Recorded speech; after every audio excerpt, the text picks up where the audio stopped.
So, welcome to Midweek Matters. It's the last one in August, and we have it's my great pleasure that we have Amy Pert from the Advocacy People joining us today. Amy is supervising advocate for the Kent, London, Sussex team at the Advocacy People, and previously she worked as a social worker on an old persons and disability team and an autism team. So, it is my great pleasure to invite Amy to Midweek Matters this evening to share with us all about the Advocacy People as an organisation. Thank you so much. Oh, thank you, Miriam. Okay, hello everyone. Thank you for giving up your sunny evenings to come and listen to me talk. So I've worked for the Advocacy People now for just over 3 years. As Miriam says, prior to that, I was a social worker. I've also got my own experiences of disability. So I have ADHD and my son has autism. He is autistic, whichever you prefer. And I've also had family experience of physical disability. So I've got a mixture there of, personal and professional experience. So the Advocacy People started off as quite a small organisation in Hastings 30 years ago now. And then gradually, I think in line with the law changing to make advocacy legal, so changes with the Care Act, the Mental Capacity Act, the Mental Health Act has meant that advocacy is needed more than ever. Now, at the Advocacy People, for the Kent, London, Sussex team, I am in charge of community advocacy. So what that means is when those cases come in, I will triage them. So I'll have a look at them, see what's most important, speak to the client if need be, speak to the referrer. We have advocacy partners we work with as well. Some of our cases go to them. So more on that in a little while. I'm going to share some slides with you now, but I'm going to try not to bore you with them too much because I know it can be a bit death by PowerPoint, but let's go for it.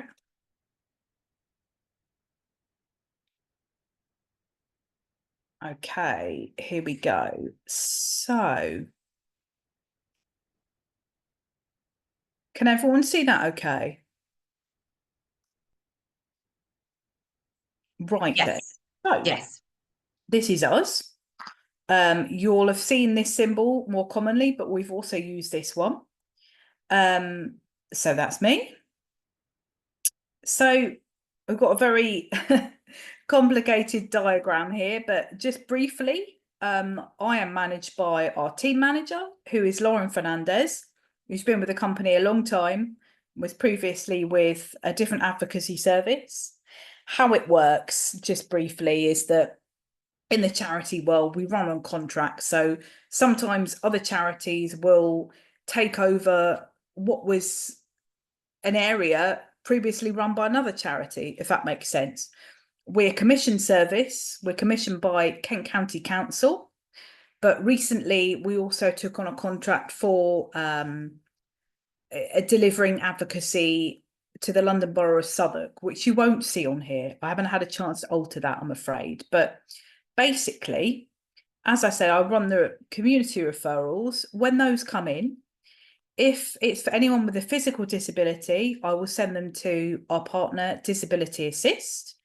If it's anyone who uses British Sign Language, so they're deaf, I will send it to Royal Association for Deaf. And if it's mental health advocacy, it's either someone who is under section under the Mental Health Act, or if it's a community case, so they're not under section, then, and they're based in West Kent, I will send it to a cert. So there's lots of little,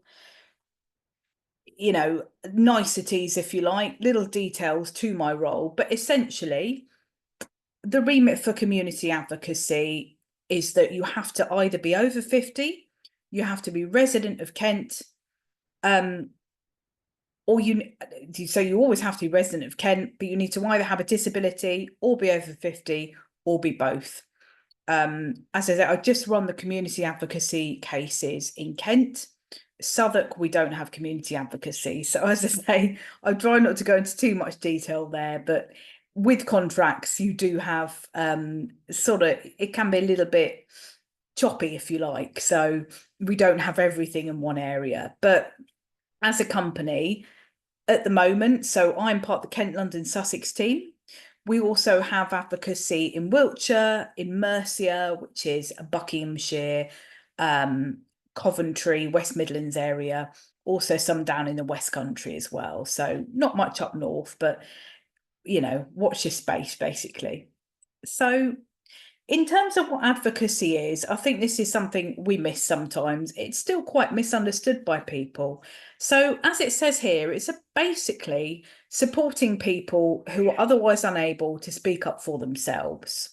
And it's generally when decisions are being made about their lives. Oops, sorry.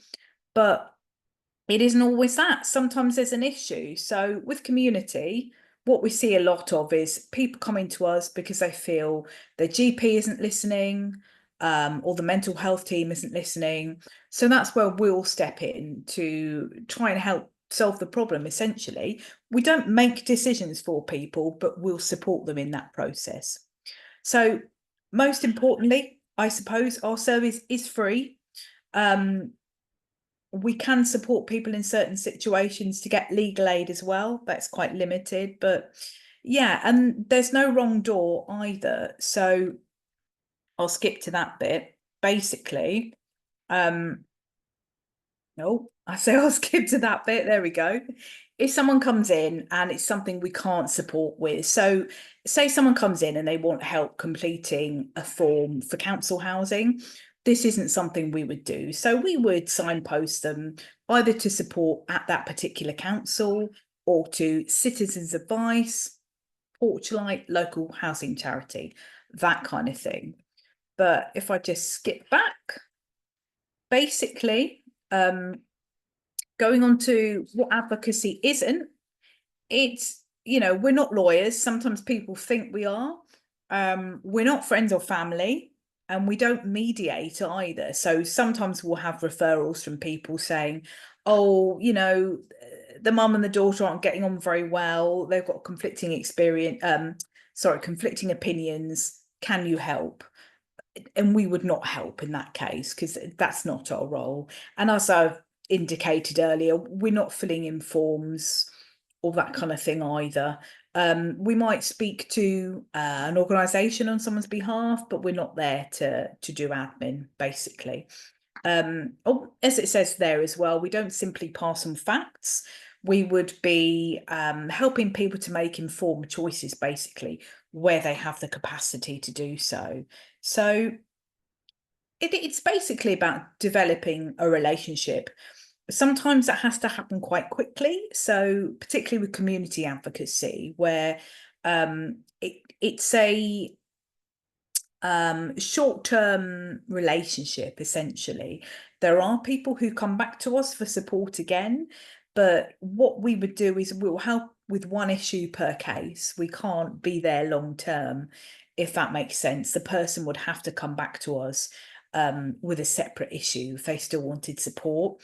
And unfortunately, we can't always guarantee the same advocate. People move on, people take holiday, that kind of thing. So we will keep that relationship where we can, but as I said, it's not a guarantee. But essentially, in one sentence, advocacy is about making sure people's wishes and feelings are taken into account when decisions are made about them, or when there's an issue, when they feel they're not listened to. So as it says here as well, it can be where someone lacks capacity to make a decision.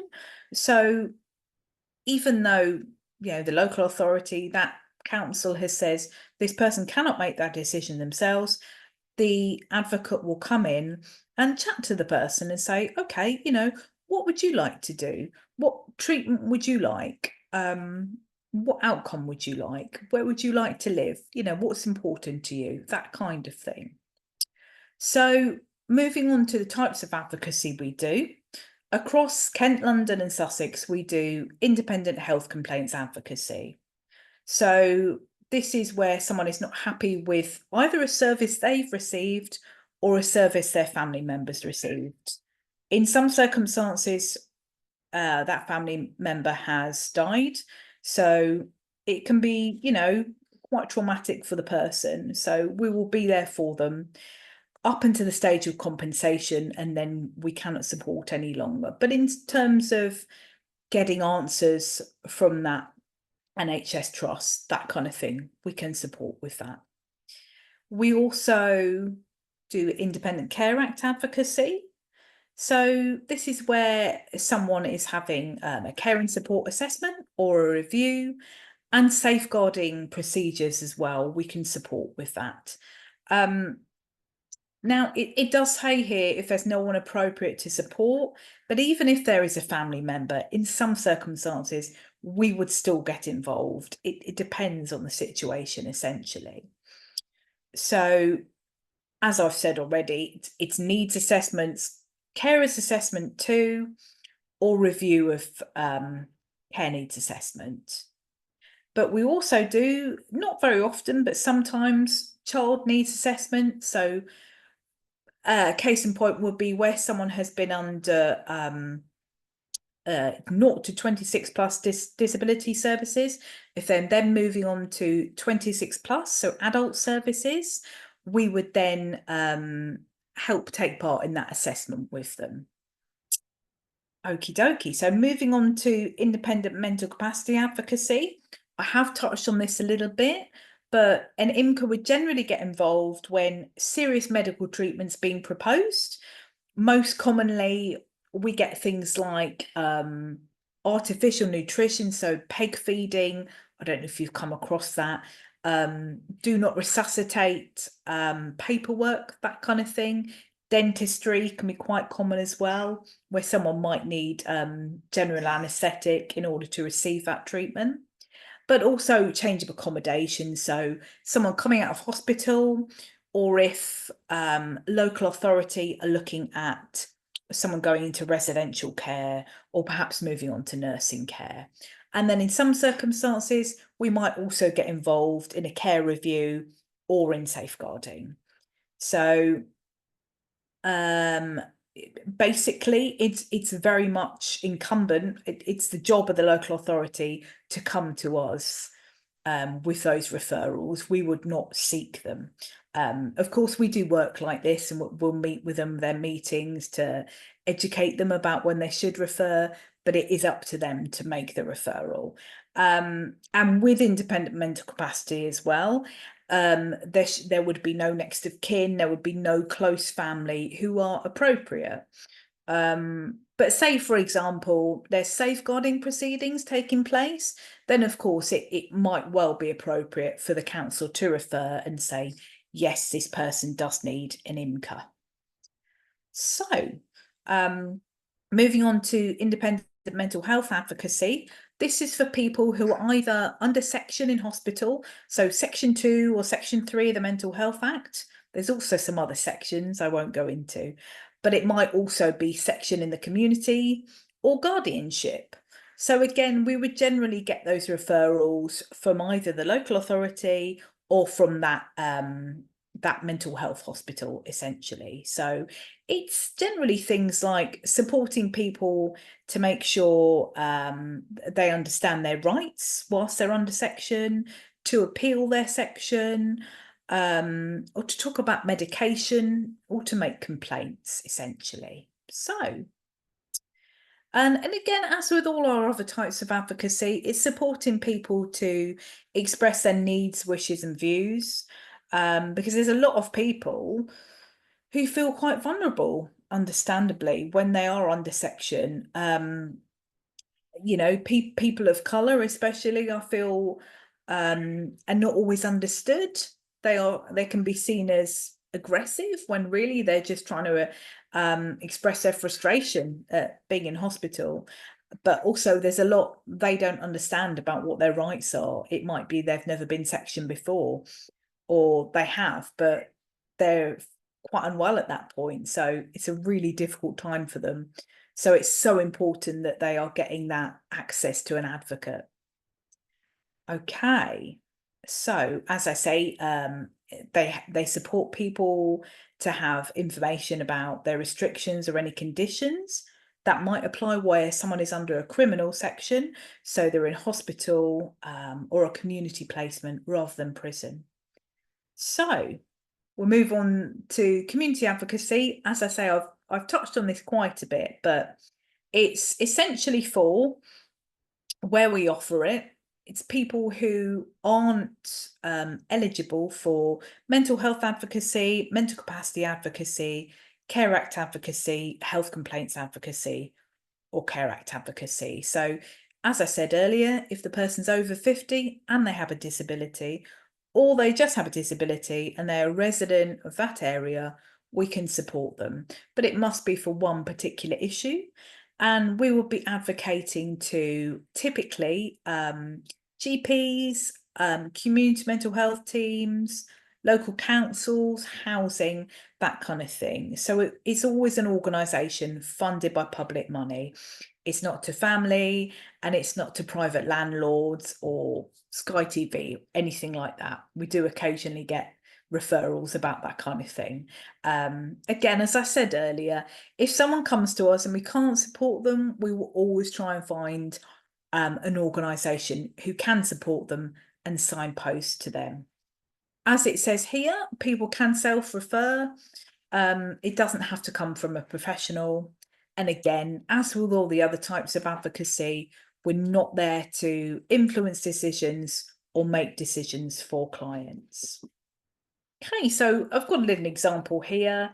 So it's a client who's deaf and they've got a meeting with Department for Work and Pensions. They need to communicate in British Sign Language, but they're hitting a brick wall, nothing's happening, and basically they feel they're being ignored. So they come to us, say, I feel like I'm being ignored. The advocate supports the client to write a letter to Department for Work and Pensions. Typically, we'd say something like, this person has a disability.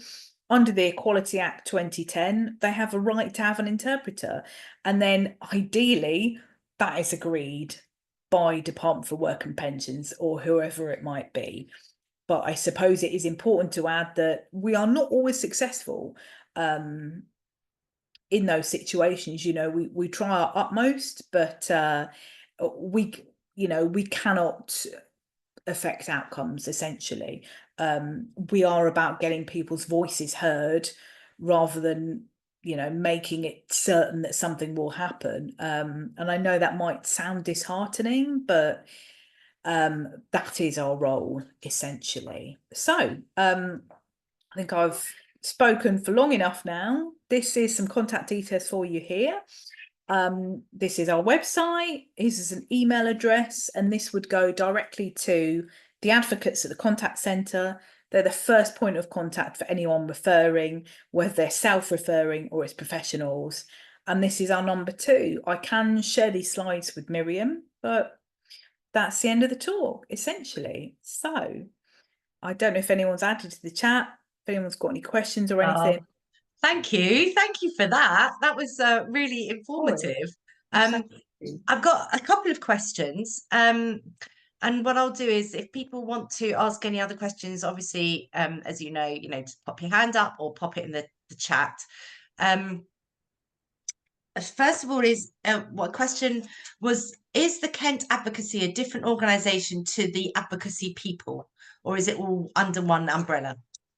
Okay, so it isn't. We are part of the Advocacy People, but we are one team within the Advocacy People. So, as I mentioned earlier, the nature of charity work is that we are a commissioned service, so we are paid by the local authority to provide these services. And what happens is we are given a contract through a certain amount of years.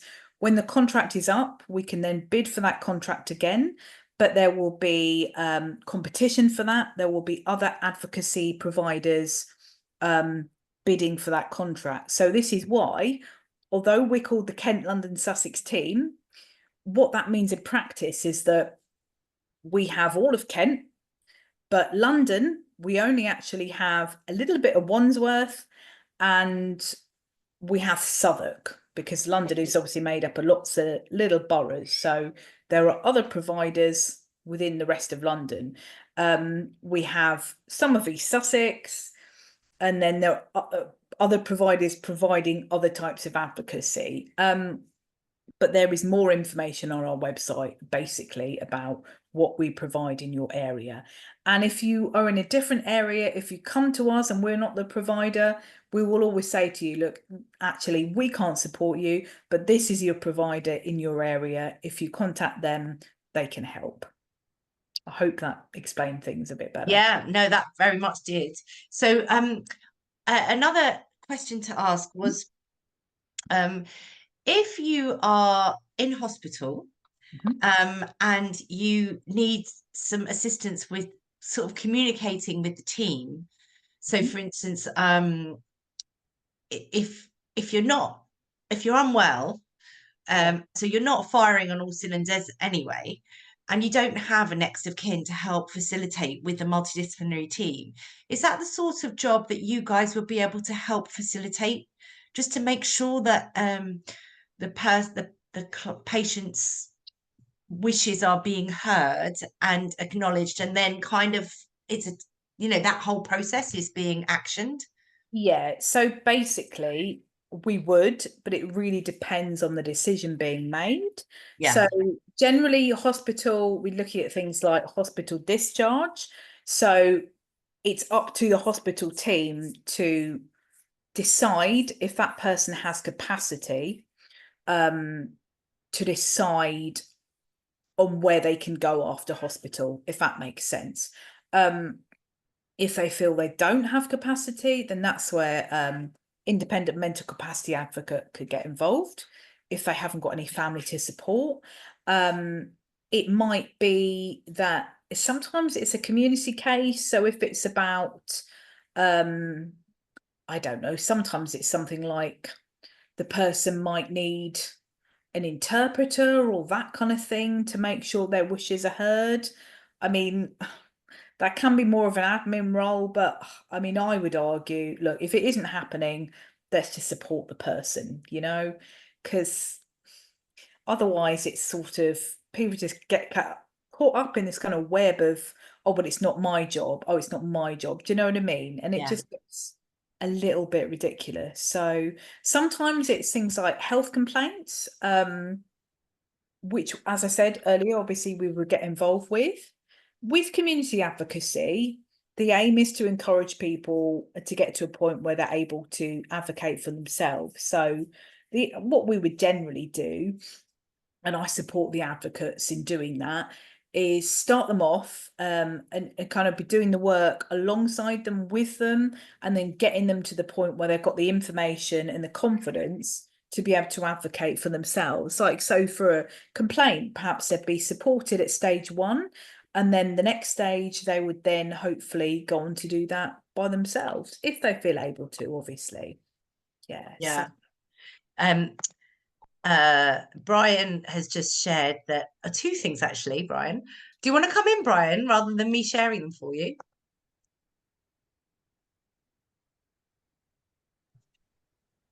What was I saying? Oh yeah, uh, with the DWP, who are wonderful, your best advocate is your MP because I've had nothing but trouble with DWP. I contacted the MP's office, and surprise, surprise, things happened at light speed. And the second one is I work at Tarford Hospital. We have a thing called a patient advocate team there okay. who are, well, they work for the trust, but they're Yeah. independent. Do you know what I mean? Hmm. Well, I'm not, well, they work, that they're not employed by the trust, they work for the trust. Right. They're, well, they're sort of voluntary role, really. Yeah. They're, they're not paid by the trust, they work for them. But I'm not A sure if commission, maybe, like we are. they have them at other hospitals or not.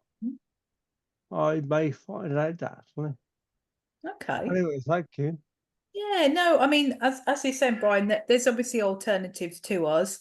Sometimes we get people coming to us and they say, well, I've been to the ombudsman and I've been to my MP. And unfortunately, we have to say, well, you've kind of gone beyond the point of us, really. And if they've not supported you, coming to us, we're not going to do anything else. You know what I mean? So there are obviously options aside from us. So as you say, like your MP or sometimes hospital teams as well. The only thing I would say is that I can't comment on the hospital team you mentioned because I don't know them.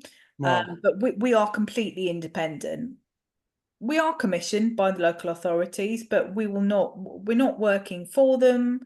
We are working for the clients essentially. So there are sometimes situations where there are advocates within hospitals and they aren't independent.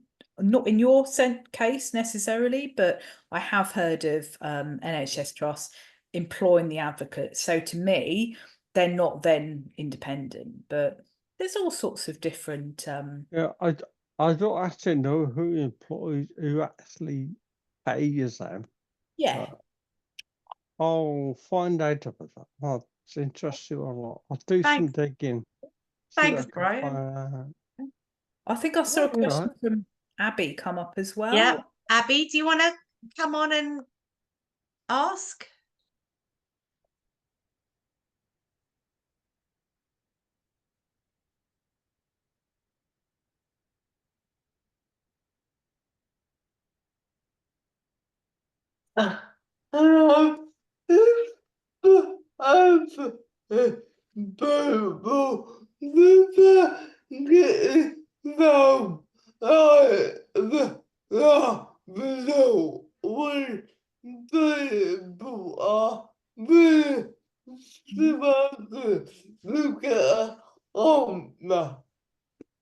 So if they're really struggling to get the answer, is that when the advocacy people will come in as a last resort?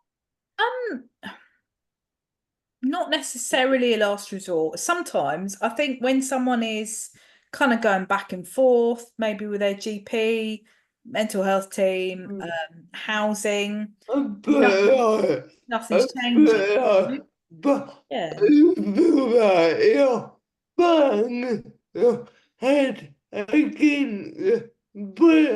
Exactly, yeah. Can be like that, to be honest. Yeah.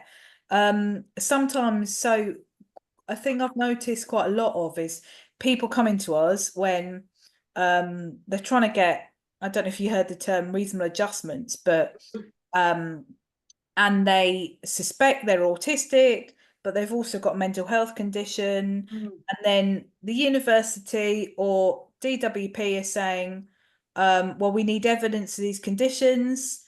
The mental health team is saying, we're not going to assess you until the autism team have, but the autism team is saying, we're not going to assess you until the mental health team have. And you just see, like you say, Abby, people banging their head against a brick wall because they're just, people are passing the buck all the time, you know? Yeah.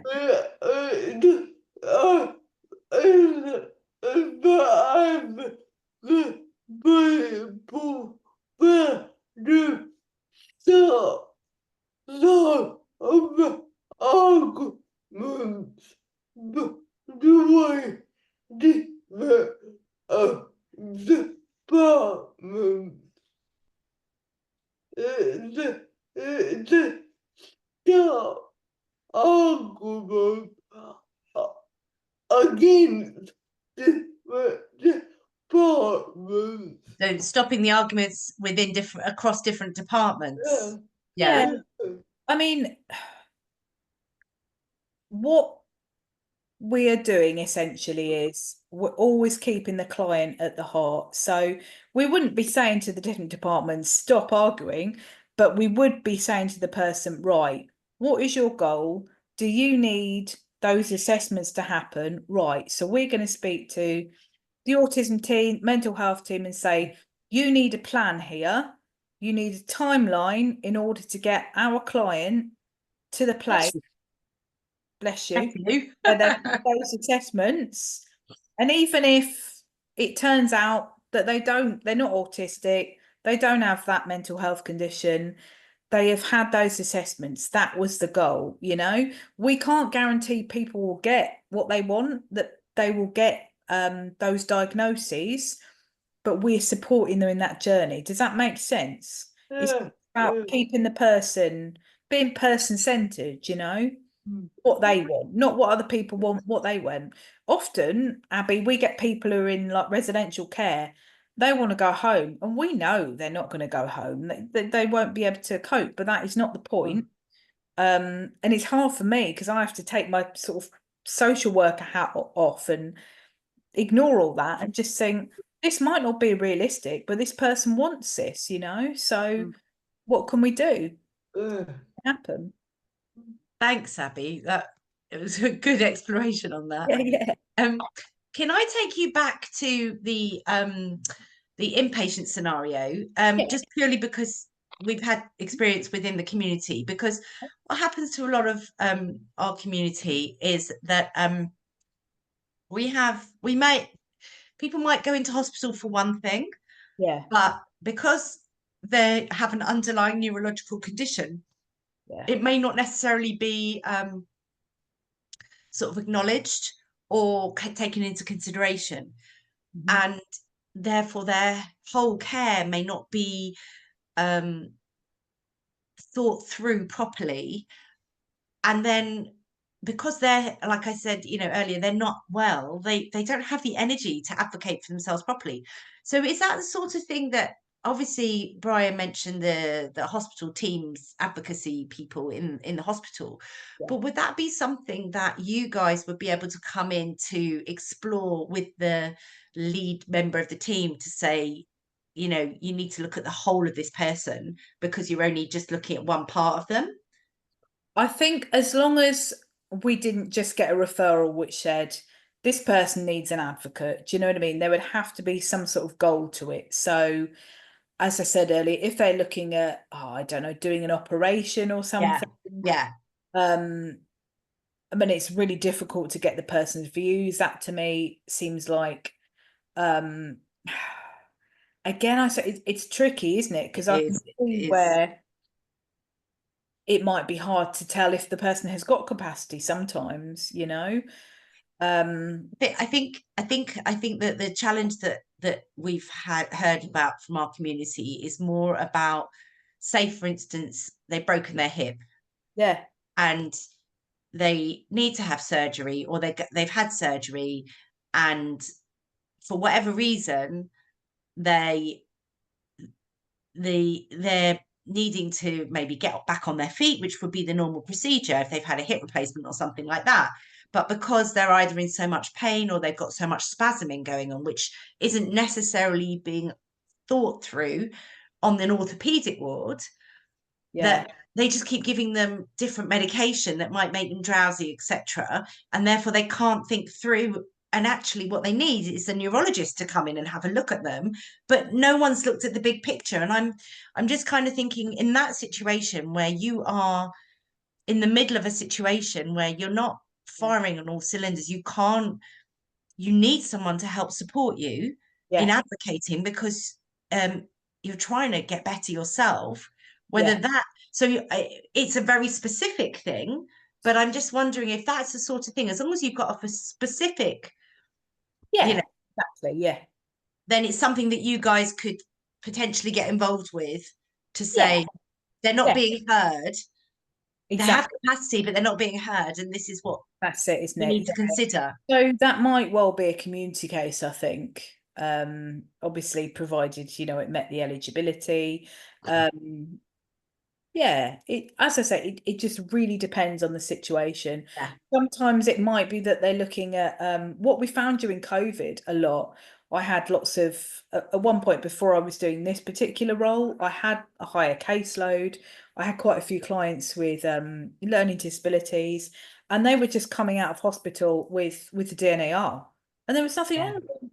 We've got a long-standing condition, and so what I would do is say, okay, this needs to be reviewed. This person is, they could be okay after CPR, essentially. Sorry, can I just say, so DNR, sorry, it's fine, I know what it is, but just so that everyone who's listening. So as I was saying, during COVID, a lot of my clients had learning disabilities, and they were coming out of hospital back to their placements with do not resuscitate orders. Which just basically were discriminating against them. They had long-standing conditions, but perfectly fit and healthy. So it's a kind of thing we might well challenge. Yeah, exactly that, Brian. Yeah. So yeah. Yeah, that's Um, very interesting, I that mean, one, isn't it? essentially, it really depends on what the situation is. I think the difficulty might be where what we've started within our team is, so the Kent, London, Sussex team is the big team.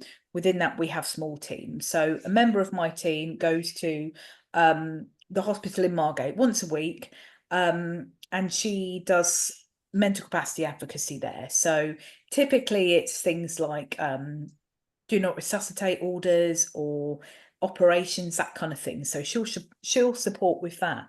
But I suppose in other situations where the advocate isn't in the hospital, we're then relying on the person making the referral themselves, or I don't know, family members supporting them with that referral, or the hospital teams thinking, okay, this person might need an advocate. Do you know what I mean? And unfortunately, that's not always happening. So if we don't have that presence, it's tricky. Yeah. So Another question to ask, at the beginning of the slide, you talked about disability assist. yes. So can you explain what the difference between disability assist and you guys are? Yeah, so they are another charity like us.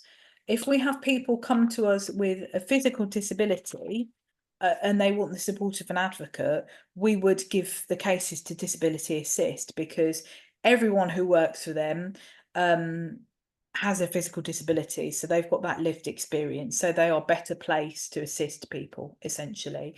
They've got, as I say, the lived experience, and they've got the knowledge to support people. So they're also an advocacy service. They're just more specialist, if you like. So yeah, but they're just within Kent. So I Are don't know. they so are they, do you know if there are other disability assist type charity organizations across Now England? me, I don't know off the top of my head. No, it just really depends what your local area is. What I generally advise people to do is, say you're in, I don't know, Coventry, it would be Coventry City Council's website you would need to look at to find the particular advocacy provider in your area, essentially. So yeah, I think it's good though that there's different services, because otherwise you've just got one service who's monopolizes everything. Do you know what I Yeah, mean?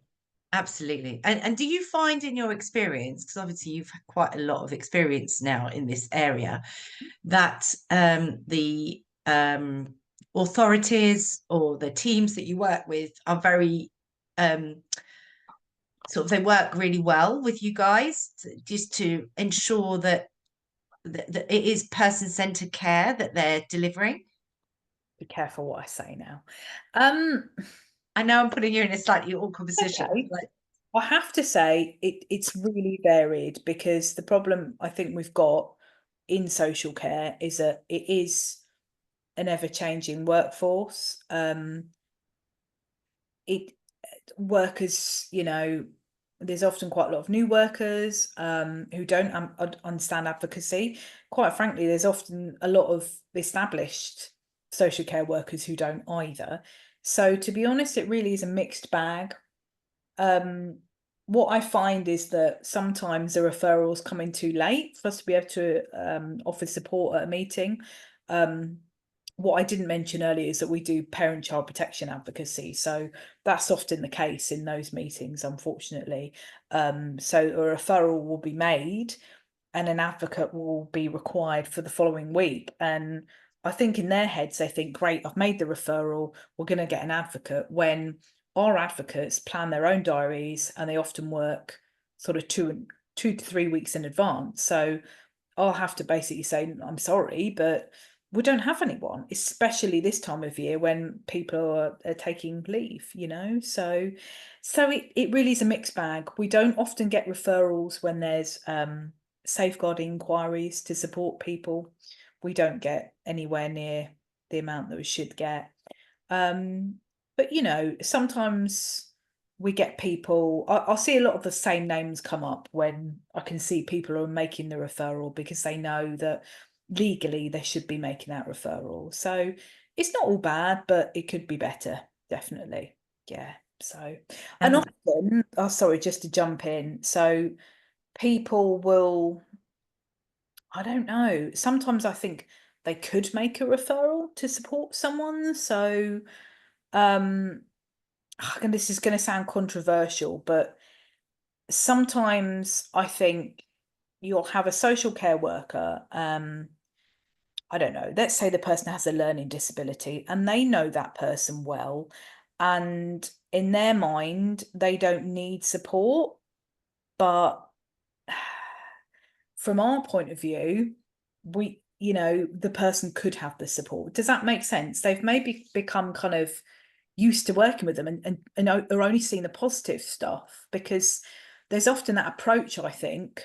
There does seem to have been that effort in recent years to kind of look at what people can do and encourage independence. And I'm not saying that's a bad thing, but I think that has to be tempered with looking at, well, that person still does need support and they might still not be heard by other people, yeah, so I think where we can get involved we should. And I think if they're thinking, oh, I'm not sure, they should just make the referral, yeah. I think because that's a really good piece of advice, though, Amy. If in doubt, just refer, and then yeah, what will it do? It means that person's getting the support, yeah, Um, it's yeah. not it's not just all about the positives. I think this about my own life and about people I've worked with, yeah, it's really good they can do that, but they can't do that. Do you know what I mean? I think it's also I know Dean, you've got a hand up. I'm going to come to you in a minute, but I think that it's a little bit like I've had conversations with people around the PIP, and it's like actually you want to put Yeah, down you on the worst day, not your average day, because that's when you really need the support. absolutely that. Yeah, So it's important. We do. Everyone wants to live their best life, but yeah, everyone has tough times. And if you're yeah, living with a lifelong disability, then it needs to be acknowledged appropriately. absolutely. I Um, mean, we get so many referrals for um there often seems to be this with housing, for example. So we'll see things come in where work has needed to be done according to the district council. So, oh, the property is not properly habitable. Fine. So the work is done. But then the wheelchair user who lives in the house can't get through the door to the bathroom. Honestly, it beggars belief. And it's like, oh, but we've had to do that work. Yeah, but they now can't get into their bathroom. What are you doing? yeah, yeah. No. Julia mentioned that sometimes the medical profession can make an assumption about our capacity because we have cerebral palsy, um, which I completely understand. And it's, Yeah, I mean, I've heard that as well. And I think absolutely. Yeah. it's it's a little bit around what we as a charity trying to do is change the way people think about cerebral palsy, because it's an umbrella term, and there are a huge spectrum of presentations and Absolutely. abilities, but when Mhm. people historically have thought about cerebral palsy, they've always thought about the more severe end of the scale, Yeah. which is understandable because that's what was more visible to people. But actually, that's only a certain percentage of the community. It's not the main percentage of the community. Yeah. Um, I'm going to go to Dean now because he's patiently had his hand up and his arm will be getting achy by now, Sorry, Dean. metaphorically.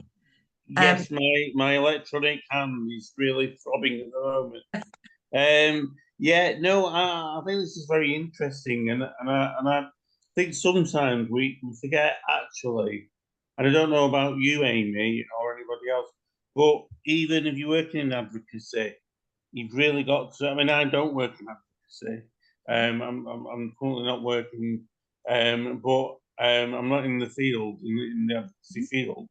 But it's sometimes it's easy to forget what advocacy actually is.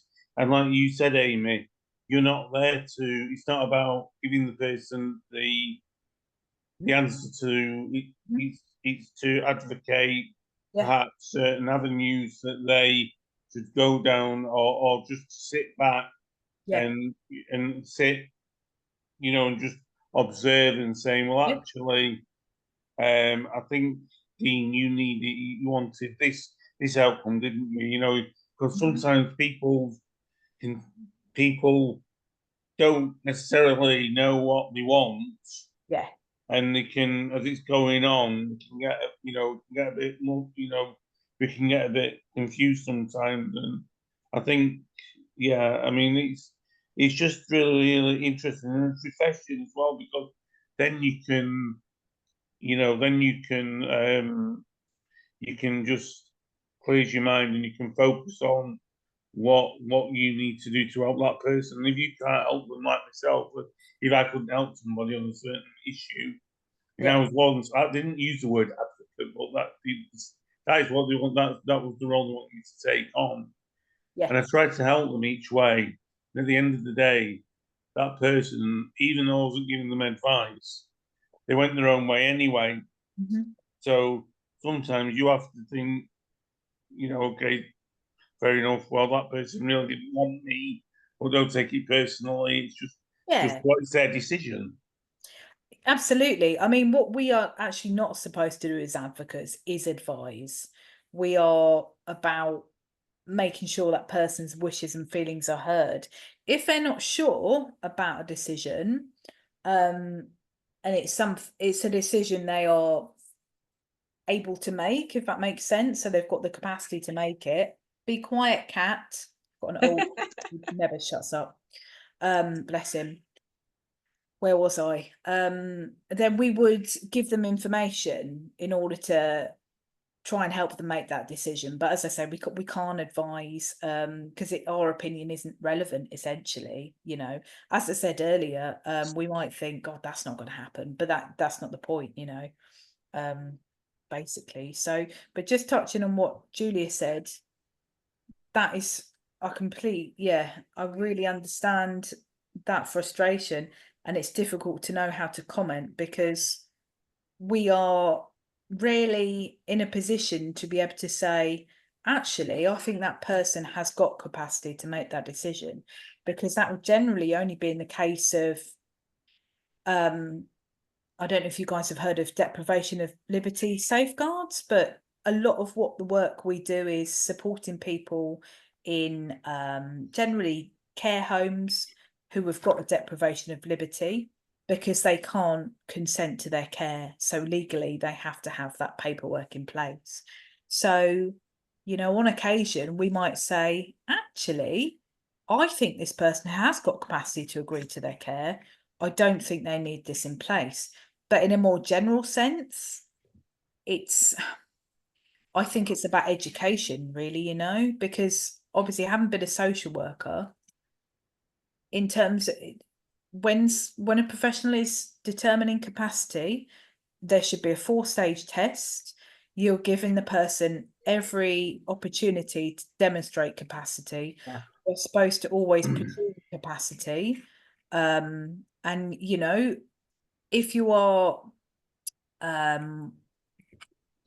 know, so for example, obviously I'm not used to working with people with cerebral palsy. It's a spectrum. Sometimes it can be a little difficult for me to understand, but that doesn't mean that I therefore go, oh, I didn't understand that person.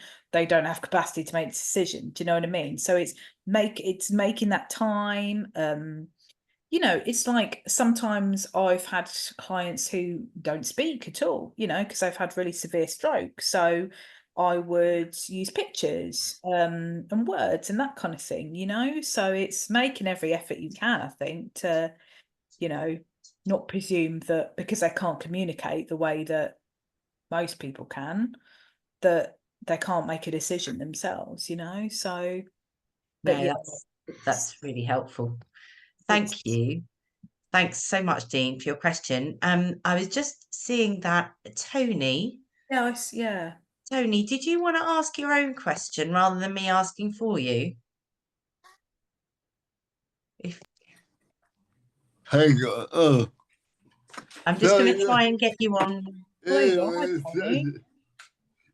I just intrigued because you were talking about there were cases where you wanted to live where local authority or that the body legally to refer you to an advocacy service. I was just interested to know whether you were authorized to do that. Absolutely. So basically, by law, what shall I start with? So a person, if they have been sectioned under the Mental Health Act, so typically a section 2 or a section 3, but there are other sections, they have a legal right to an advocate. They can self-refer, but the hospital should be giving them the information and giving, you know, making the referral for them generally. What we try and do is have a presence on acute wards, so where people have you know, they're under a section 2 for assessment or a 3 for treatment.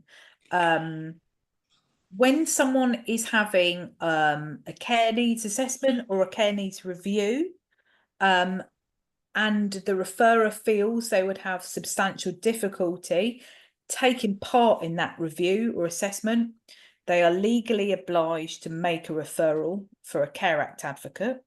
Oh, Sorry, Tony? yeah, I just think it's really interesting. Oh, yeah, you're finding it interesting. Yeah. Good, yeah, fab.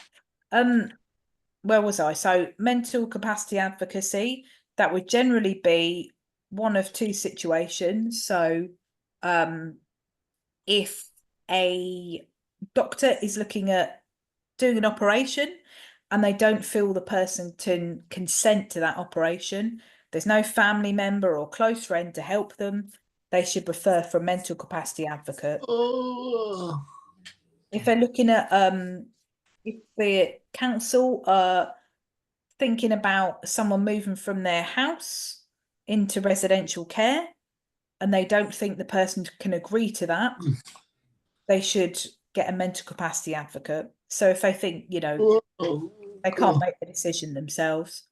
Going back a bit to Care Act advocacy, if there are safeguarding proceedings taking place because of, say, the person has been hit allegedly by someone in their care home, they should refer for a Care Act advocate to support that person.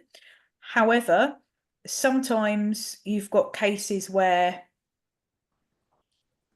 they think the person has capacity to take part and they have maybe they are the person who has carried out the alleged, you know, abuse or whatever, they still might be eligible for community advocacy. So it's not by law, but it's good practice to support them. So we've had those cases. Health complaints advocacy, that's a relatively new thing. I think it was early this century that became a legal right for people to be able to make the complaints, basically. What haven't I covered? Sorry, can you just expand on the health advocacy that you were saying? What does that look like? So essentially, now this is a one type of advocacy I have not done myself, so I will tell you what I know. But essentially, it's where someone wants to make a complaint about their treatment, and it can be their GP, community health team, hospital treatment.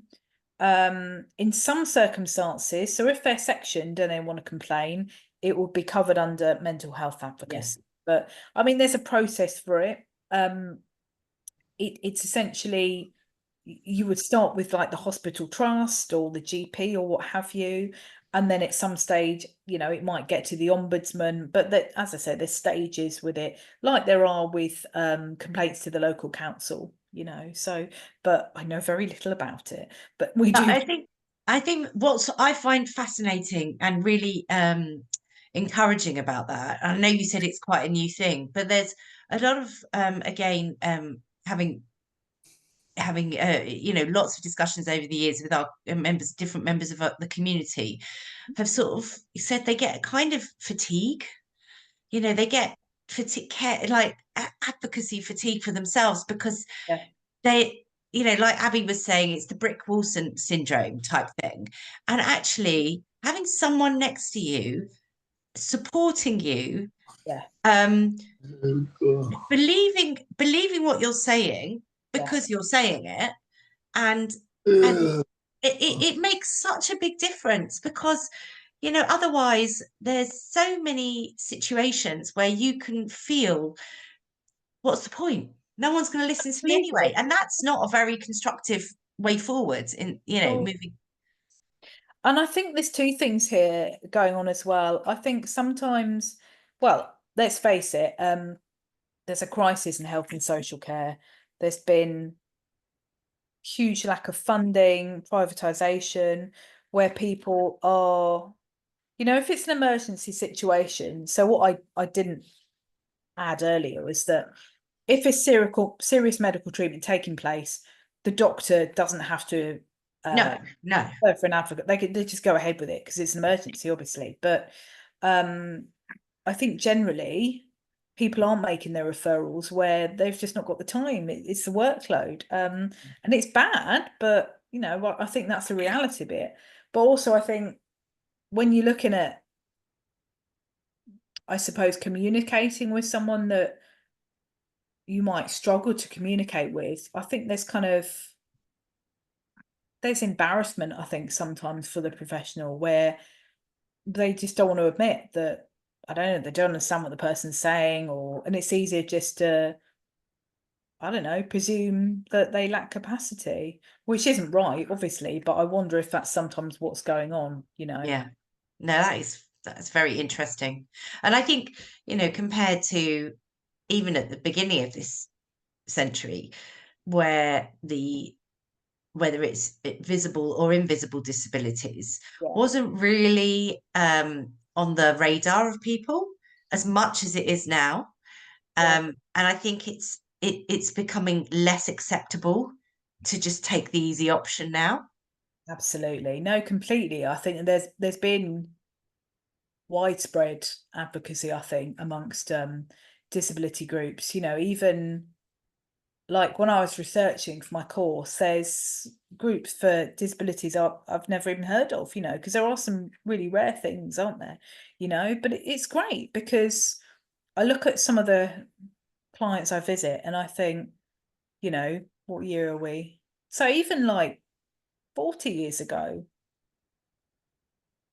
around the time I was born, you know, they would have been in I don't know where you're based, but places like Leybourne Grange in Maidstone, all these places that bizarrely still existed in my lifetime, you know, institutions, and you just think they were just dumped there essentially. Go on, you don't fit in. You can live in this big place because we don't really know how to treat you, you know. And you know, there's places like, I've done some work in Bromley as well when we had a contract there, and there's cafes, you know, and they're run entirely by autistic people, you know, sometimes with support as well, but just all these things that just never would have existed because people were just hidden from view, essentially, you know. Yeah. So There's a cafe, actually. There's a couple of cafes in North London. I can't remember exactly what they're called, but they're basically run by a mental health charity. So it's kind of almost like, you know, you Mind, meet. is it? Is it No, Mind? it's not Mind. No, but the concept is it's similar in the ways, you know, don't hide away. Go and have a Absolutely. coffee and do your chatting, but in a normal environment like everyone else would do. Yeah. If you're talking therapist, for instance, if you want to do that, you know, it's just a Yeah. really interesting, and I think that's yeah, I think that's a interesting development that we're starting to see now. Tony's asked, is there a list of advocacy groups in England and Scotland? So I know I said earlier that one of the best things you could do is go to your local council's website and look there. To my knowledge, there is not a list of advocacy groups. As I say, that's what I would do. I would go to your local council's website and look there. Otherwise, Dr. Google as well, essentially, to, I don't know, if it's a particular disability, you can put that into Google and look, because some of the groups are really small, some of them are like us, and we cover lots of different types of advocacy across a wide area. Rethink as well for mental health, mind. But again, it just really depends. So if you live in Essex, to my knowledge, Rethink cover the whole of Essex. There's also National Autistic Society, I think, that run quite a lot of advocacy there. Yeah. Whereas in Kent, we support autistic people, but then there are also smaller groups who are specifically autism advocacy groups. So it really depends what you want and what will work for you and what's available in your area. There's nothing stopping people, obviously funding dependent, setting up their own advocacy group. So there's quite a lot of disability, what would you say? So I guess carer advocacy groups in Kent I know of. So parents with children with disabilities who have set up their own groups, but often it will be just for, I don't know, Dartford and Gravesend, you know, the little groups essentially. But sometimes like us, they then become a bigger group. But yeah, so as I say, I can't remember who asked the question now, is it Tony? But Yeah, I think so, yeah. I would look at your local council, or if it's something specific you're wondering about, yeah, NHS website would tell you about sort of more health complaints kind of stuff. But if it's a particular disability and you're wondering if there's an advocacy group particular to that disability, I'll have a look on Google essentially. But Brilliant. yeah. Brilliant. Thank you. Okay, no worries. So, is there anyone else that has any ponderings or thoughts that you want to brainstorm with Amy? Well, just having a look through the chat to see if there's anything else that I've missed. I think what I'm learning, what I've massively learned, is that, if I'm honest, is if you don't know, contact and find out if Absolutely, it's yeah. covered, As because I it might say, be covered. We've got no wrong door policy, so even if we don't provide advocacy in your area, we would, you know, generally you would be speaking to advocates, the contact centre, but we would be saying, oh, actually, you know, it's power in your area, or Rethink, or Voiceability, another provider, Advocacy for All, essentially. Missed that question. Was that Tony? Tony asked, how do you choose people to become advocates? Do you mean when we're recruiting people, Tony? Yeah. Is that right, Tony? Sorry, I'm speaking for you. Yeah, indeed, I was just curious to know what kind of people you employ. What kind of people we employ? Sorry. Yeah, I mean, it's not what anyone theoretically could become an advocate, but I presume it's because some skills or some knowledge of the legal aspects of the work. Yeah.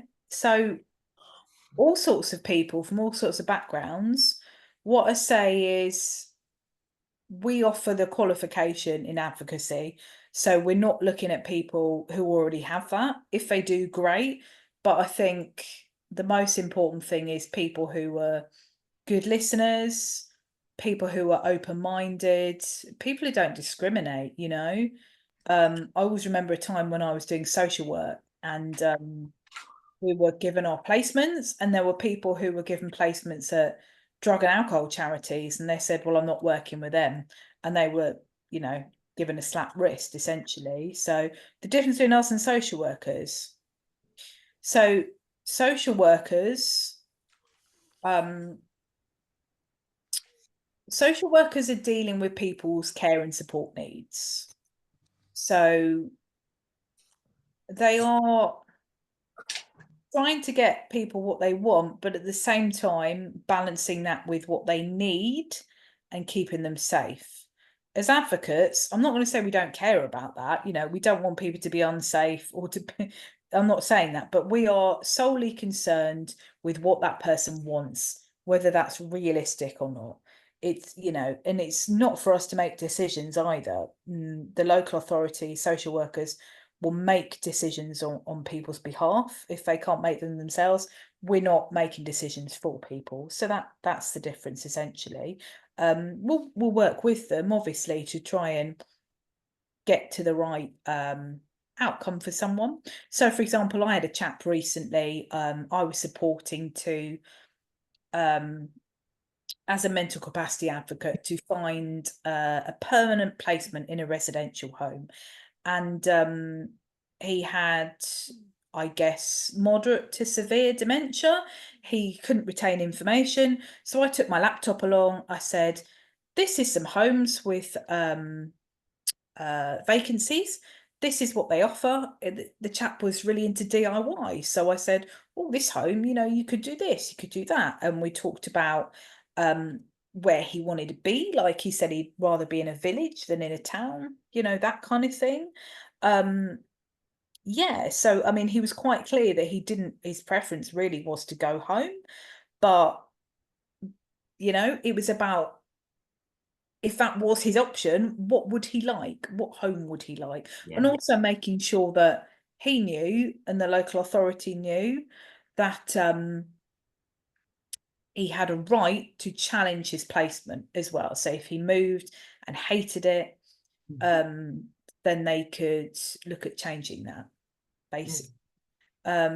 I've seen quite a few questions come in. So I'll filter them for you. So Tony then asked, what is the advocacy qualification? Okay, so there are level 2 qualifications. All our advocates will do a level 4, which I believe is it's a NVQ, whatever that stands for, but it's equivalent to an A level, basically. So it is practical and non-practical. So we have to have an observation. We have to answer some questions as well. Our assessors have to look at some of the case notes we do. So it's all based on actual practical work that we're doing with people. Yeah, and some research we've done on advocacy as well. So yeah. That's brilliant. Thank you. And then Abby, oh, sorry, Dean, thank you. A national vocational qualification. Brilliant. And Abby also asked, do you work with social workers if the situation gets bad? And like, do you refer or do you refer them to social workers if the situation gets bad? So what do you mean by bad, Abby? Let's bring you in, Abby. Let me just find you and I'll pin you. There you are.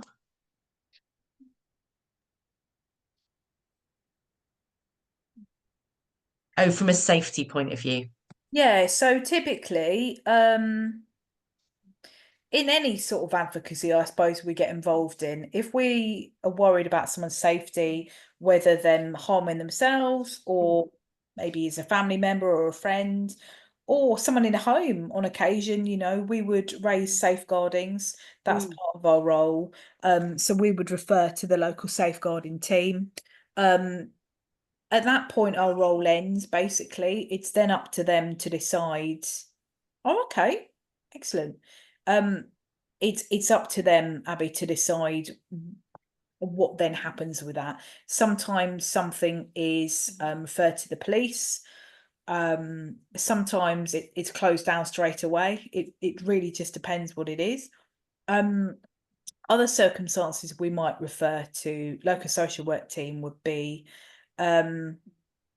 if we are supporting someone who has a deprivation of liberty in a home and they don't want to go home, they don't mind being in a home, but they don't like the home they're in, or they want to be closer to family, then we would contact the local social work team and say, can we look at reviewing this person's accommodation, looking at somewhere more suitable for them? You know, it might be that it's a massive home and they don't want to live with 70 other people or whatever, or their family's 4 hours away, or, you know.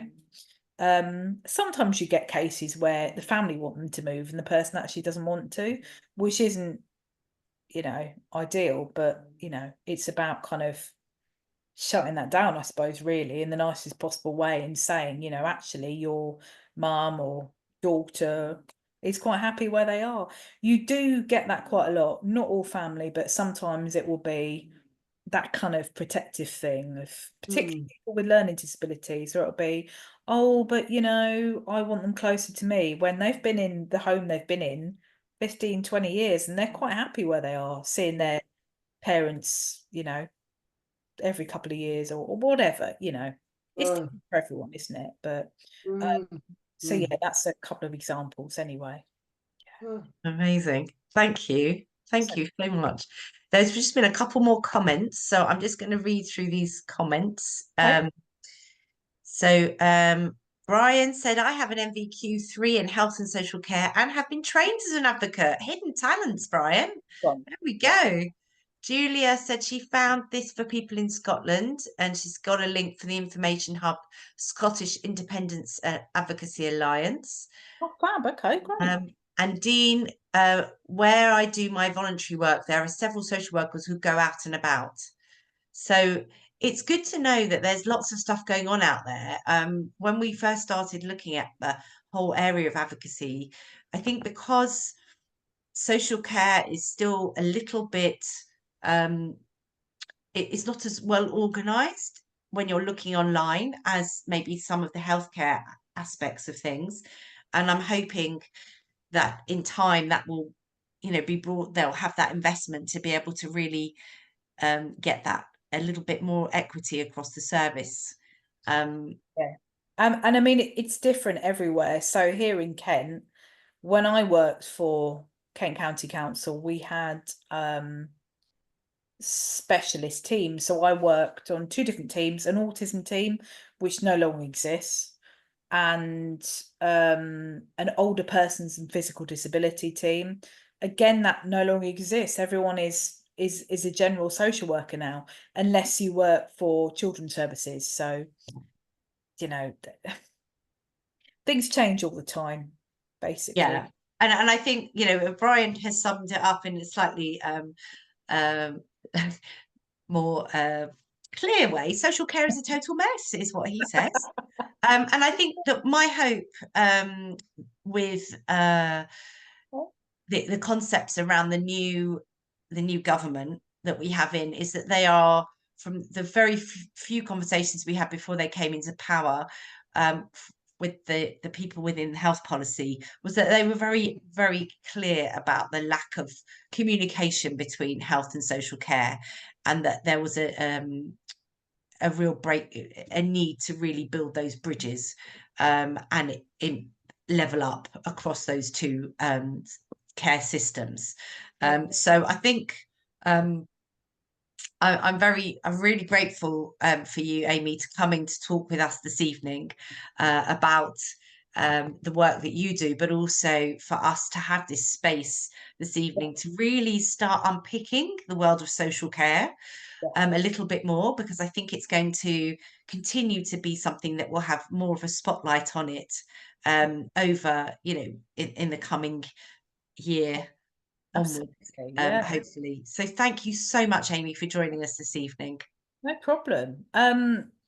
I can't remember what I was going to say. I was going to say, really, where is everyone here based? Are you all spread out across the country? Yeah, okay. So, essentially, it will be pointless for me to say anything other than the best thing to do is to do a bit of research yourself. Shropshire, off the top of my head, I don't know who is the advocacy provider in Shropshire, or anything about Scotland, to be honest. But I think it will vary widely. Even Berkshire, we cover Berkshire actually. I believe we cover all the different types of advocacy. Statutory legal advocacy. I don't know if they offer community off the top of my head, but it's yeah. Best thing to do would be to look on your local authority website and they'll have the information on there. So